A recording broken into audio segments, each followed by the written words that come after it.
Para hacer mi primera review, reseña, unboxing, quería empezar con algo que deseaba tener entre mis manos. Sí, el ACO Portuguese 3084 Midnight, modelo alterno al Ping, el cual ha sido más popularizado en el ámbito de las reseñas. La mayoría sabemos el nombre que representa Duki en los teclados mecánicos, pero pocos sabían de esta colaboración por parte de las marcas. Para empezar, estaré abriendo la caja para que vean lo que contiene, pero al recibirlo obviamente vendrá más empaquetado, pero aquí me ven que ya sacándolo su bolsita. Posteriormente voy a proceder con el unboxing.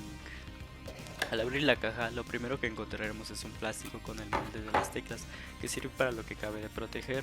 Después una bolsita de un material como espumoso, cual hace su función. Ya al retirar la bolsita, pues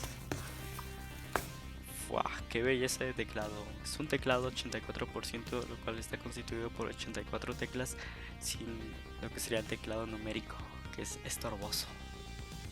Podemos apreciar que está constituido también por una buena calidad de materiales, que para hacer un teclado sin retroiluminación o RGB es muy bonito teniendo impresas las letras en el borde de la tecla.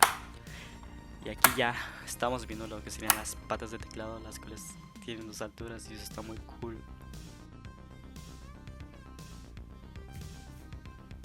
Ya retirando lo que sería el teclado y sus protecciones, vamos a pasar con lo que viene más abajo de ahí, cual sería como primer instante un manual que viene en idioma asiático, así que sería un pedo leerlo. Ya una tarjeta que no he intentado traducir lo que significa, pero de seguro es un albur chino. Y quitando esta parte podemos encontrar lo que sería el cable USB, el cual no viene mallado, pero se nota que es de una buena calidad con un impreso en la entrada del cable.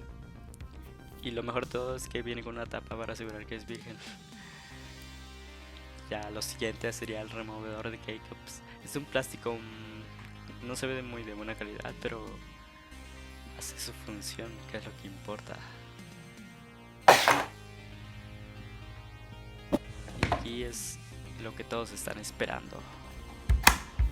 Sería el test de sonido del teclado con unos Cherry MX Brown. Así que prepárense.